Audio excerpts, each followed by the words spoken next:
बागलाण तालुक्यातील विजेच्या प्रश्नांवर आक्रमक झाल्याचे चित्र खामठाणे सबस्टेशनवर दिसत आहे। वारंवार तक्रार करूनही प्रश्न सुटत नसल्याने संतप्त शेतकऱ्यांनी थेट खामठाणे सबस्टेशन गाठत आंदोलनाचा मार्ग नोंदवला। अखेर महावितरणच्या अधिकाऱ्यांनी मध्यस्थी करत शेतकऱ्यांच्या मागणीवर तातडीने तोडगा काढल्याने आंदोलन मागे घेण्यात आले। गेल्या काही दिवसांपासून विजेचा लपंडाव सुरू असल्याची तक्रार शेतकऱ्यांकडून करण्यात येत होती। या संबंधित अधिकाऱ्यांकडे तक्रारी करूनही त्यावर कोणत्याही प्रकारचा तोडगा निघत नव्हता। अखेर संतप्त शेतकऱ्यांनी एकत्र येत खामठाणे सबस्टेशनवर उपोषण सुरू केले। कायमस्वरूपी रोज रात्री सायंकाळी 6 ते 9 ते 10 पर्यंत लाईट शिवारात राहत नसल्याने संपूर्ण शेतकरी त्रस्त झाले होते। तसेच रात्रीच्या सुमारास जंगली प्राणी शिवारात वावर करत असल्याकारणाने सर्व शेतकरी भयभीत होते। अंधाराचा फायदा घेत बिबट्याने काल सायंकाळी खामठाणे येथील शेतकरी विष्णू भाऊराव अहिरे यांच्या घराशेजारी बांधलेल्या कुत्र्यांवर हल्ला करत ठार मारले व पाळीव प्राण्यांवरती हल्ला करण्याच्या घटना घडत होत्या। त्यामुळे परिसरातील सर्व शेतकरी भयभीत झाल्याचे चित्र दिसून येत होते। शेत शिवारात सायंकाळ सुमारास सगळीकडे अंधार असल्यामुळे शेतकऱ्यांच्या घरातून बाहेर निघणे कठीण झाले होते।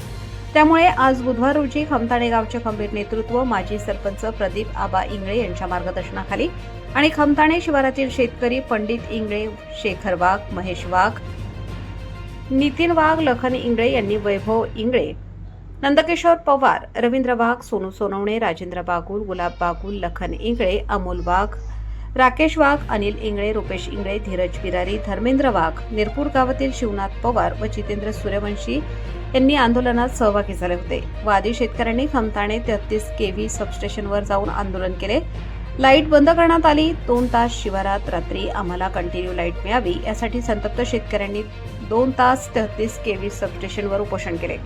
त्यानंतर महावितरणचे सहाय्यक अभियंता राहणे साहेब यांनी तिथे समक्ष भेट घेऊन शेतकऱ्यांसमोर सांगून लेखी आश्वासन देण्यात आले असे सांगण्यात आले व आजपासून सुरळीतपणे लाईट चालू राहील असे सांगण्यात आले। त्यानंतर लाईट चालू करण्यात आली। त्या संदर्भात महावितरणकडून प्रत्यक्षात कारवाई सुरू करण्यात माहिती देण्यात आली।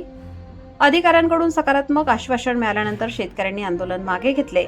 महावितरण सहाय्यक अभियंता राहणे साहेबांनी घेतलेल्या तातडीने निर्णयाची खामठाणे शेतकऱ्यांकडून स्वागत व कौतुक करण्यात आले। प्रबंधभूमीसाठी प्रतिनिधी चेतन बागुल, सटाणा।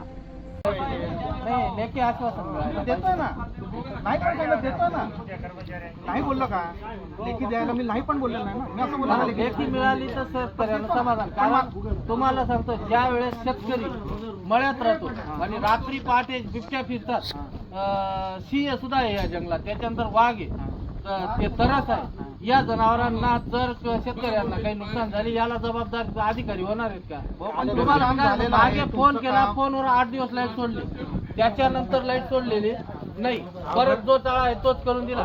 माझं म्हणणं, तुम्ही लोड शेडिंग टाकतात, तुम्ही याच नवेगाव आता मग तुम्ही काय म्हणे अर्थिंगचा प्रॉब्लेम आहे, नवेगाव सांगताय की तुमचा प्रॉब्लेम सॉल्व्ह झाला, नवेगाव फिडर जे आहे, मी अर्थिंगचं काम बाकी आहे।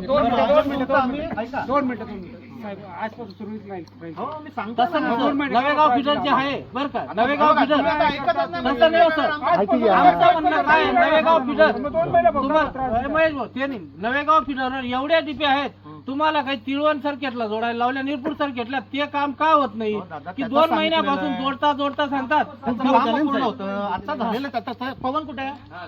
सांगितलं ना शिफ्ट करायला। कारण रात्री ज्या वेळेस विष्णू भाऊराव जाधव यांच्या मळ्यात बिबट्याने हल्ला केला ना, त्यावेळेस मुलगा होता दारात, मुलाला मध्ये ओढलं, त्या बिबट्याने कुत्र्यावर हल्ला केला। बरोबर पवन, ते हे घ्या तुम्ही, सामान घ्या, लगेच करा, विषय ठेवायचा नाही। कंटिन्यू तुम्ही रात्रीची लाईट द्या, आम्हाला हे म्हणणं नाही। मार्किंग दाखवलं नाही का? नाही तो येतोय मग ऑपरेटरला सांग ना, ऑपरेटर इथे तर मार्किंग दाखवतील त्याला, तुम्ही तुमच्या कामाला लागा।